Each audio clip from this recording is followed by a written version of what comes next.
Assalamualaikum warahmatullahi wabarakatuh. Alhamdulillahirrabbilalamin. Wassalatu wassalamu ala nabiyina Muhammadin wa ala alihi wa ashabihi ajmain, amma ba'du. Apa kabar anak-anakku kelas 3 semuanya? Semoga semua dalam keadaan sehat dan terus semangat untuk belajar ya. Anak-anakku, hari ini kita akan melanjutkan pelajaran PAI kita, yaitu kita akan belajar tentang sholat kewajibanku ya. Anak-anak, ini adalah pelajaran yang kelima ya. Silahkan dibuka buku paketnya mulai halaman 55 ya.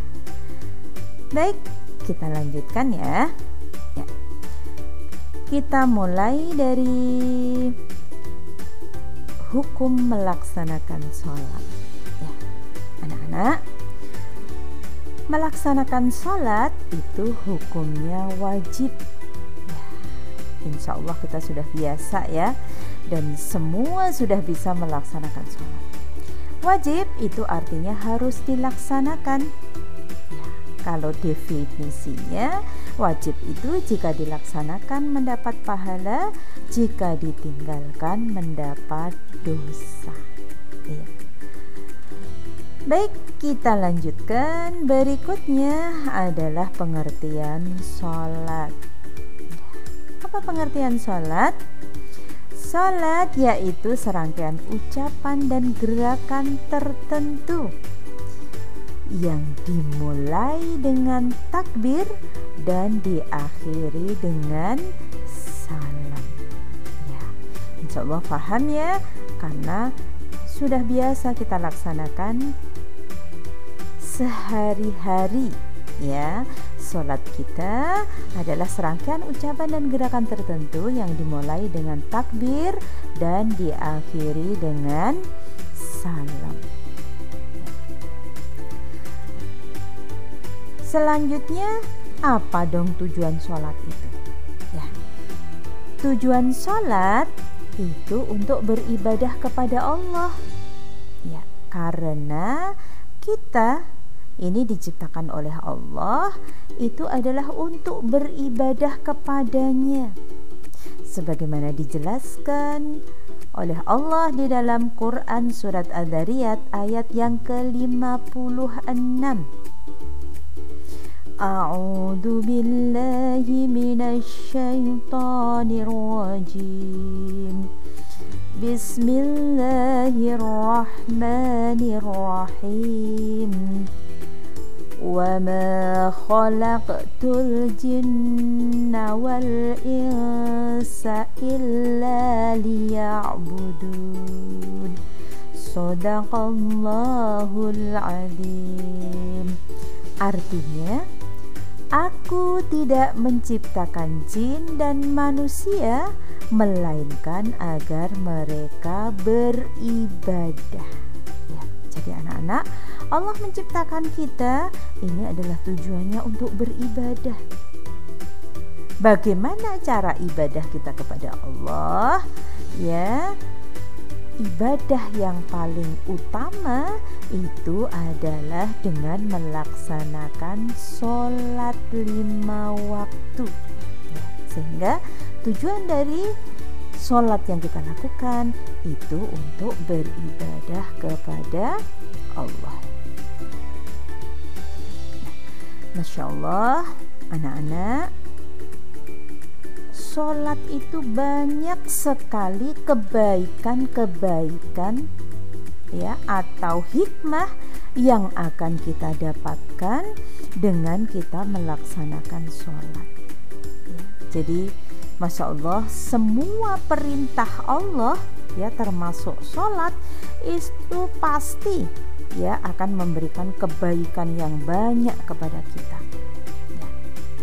Yang pertama, dengan sholat yang kita lakukan, hikmah yang kita dapatkan adalah selalu ingat kepada Allah. Anak-anak, dengan kita mengingat Allah, itu maka hati kita akan menjadi tentram. Ya. Allah menjelaskan, ala bidzikrillahi tatma'innul qulub. Ya, dengan kita mengingat Allah, hati kita akan tenang, hati kita akan nyaman, ya, hati kita akan jauh dari rasa sedih. Ya. Nah, anak-anak, kalau kita ingat Allah, pasti Allah akan lebih ingat kepada kita. Ya. Dan ingat kepada Allah ini adalah wujud cinta kita kepada Allah. Ya, ketika kita cinta kepada Allah, pasti Allah akan lebih mencintai kita. Kalau Allah mencintai kita, pasti Allah akan memberikan pertolongan, ya, untuk seluruh urusan kehidupan kita, ya, sehingga kita akan mendapatkan keselamatan, kesuksesan di dunia sampai di akhirat. Selanjutnya yang kedua, anak-anakku, dengan melaksanakan sholat itu akan melatih kita untuk memiliki kepercayaan diri dan kejujuran. Ya. Anak-anakku, kok bisa sih dengan melaksanakan sholat akan melatih kepercayaan diri? Ya. Masya Allah, dengan kita melaksanakan sholat itu kita percaya diri untuk melafalkan ayat-ayat Allah. Kita percaya kepada Allah bahwa sholat kita itu diterima. Nah, itu akan melatih kita untuk memiliki sifat percaya diri.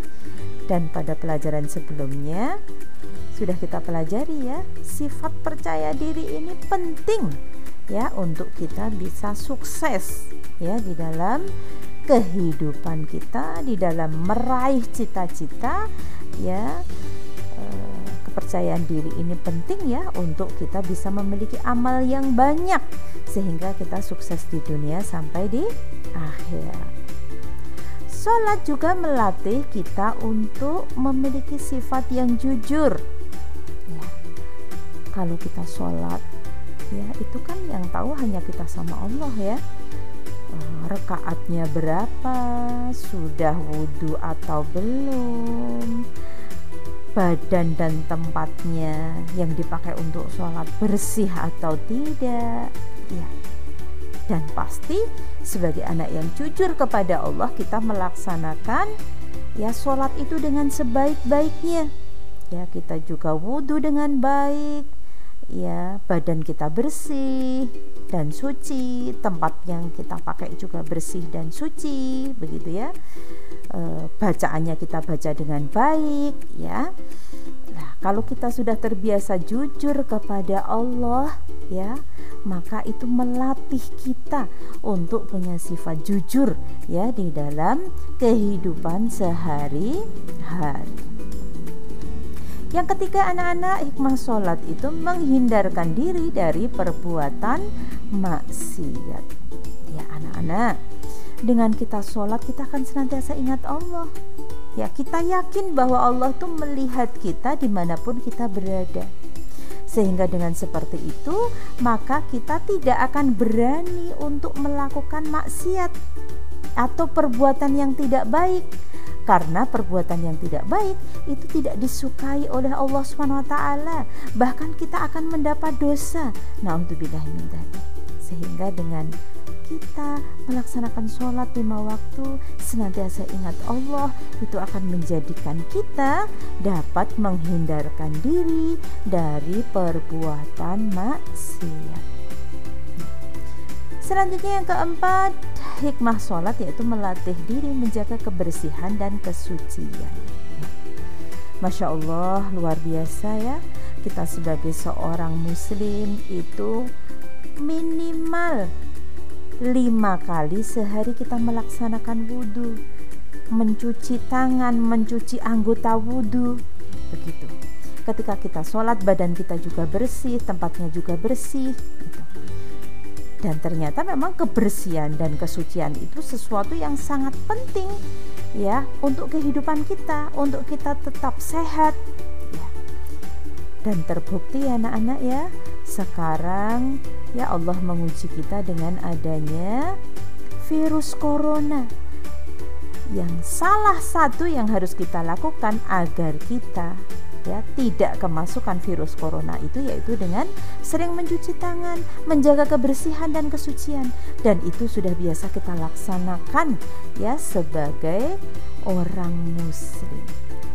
Allah dan Rasulnya itu juga sangat mencintai ya orang yang menjaga kebersihan dan kesucian. Selanjutnya yang terakhir anak-anakku, hikmah sholat yaitu menjaga kebersamaan. Islam memerintahkan kepada kita untuk melaksanakan sholat berjamaah ya, bahkan pahalanya dilipatkan 27 kali ya. Dengan sholat berjamaah baik di rumah, di masjid atau di sekolah itu akan menjaga kebersamaan ya, untuk saling mencintai ya. Dengan kita menjaga kebersamaan, saling menjaga, saling mencintai, itu maka kita akan bisa hidup rukun ya. Dengan hidup rukun, saling menyayangi dan saling mencintai, maka kita akan merasakan kehidupan kita itu terasa sangat indah, terasa sangat nyaman ya. Masya Allah, luar biasa kan anak-anakku ya. Hikmah sholat itu luar biasa. Sesuatu yang akan kita dapatkan dari kita melaksanakan sholat itu luar biasa. Oleh karena itu ya mari terus ya kita jaga sholat kita perbaiki bacaannya ya, kita tumak ninah di dalam melaksanakannya ya, tidak tergesa-gesa ya, karena ini adalah ibadah yang utama kepada Allah Subhanahu wa ta'ala. Anak-anakku, besok di akhirat yang akan ditanyakan pertama kali itu adalah sholat kita. Kalau sholat kita itu baik ya, tidak pernah bolong, dikerjakan dengan tumak ninah, bacaannya baik, khusyuk ya, insya Allah amal-amal yang lain akan dihitung baik oleh Allah Subhanahu wa ta'ala. Baik anak-anakku, cukup sekian dulu ya pelajaran kita yang pertama tentang sholat kewajibanku ini ya. Besok kita lanjutkan pada kesempatan berikutnya dengan tata cara melaksanakan sholat ya. Baik anak-anakku ya, silahkan dibaca bukunya mulai dari halaman 55 ya, difahami, dan yang jauh lebih penting sekali lagi kita laksanakan sholat dengan sebaik-baiknya. Pasti kita ingin ya dicintai oleh Allah Subhanahu wa ta'ala. Demikian yang Ustazah sampaikan. Terima kasih ya, semoga Allah memudahkan. Wassalamualaikum warahmatullahi wabarakatuh.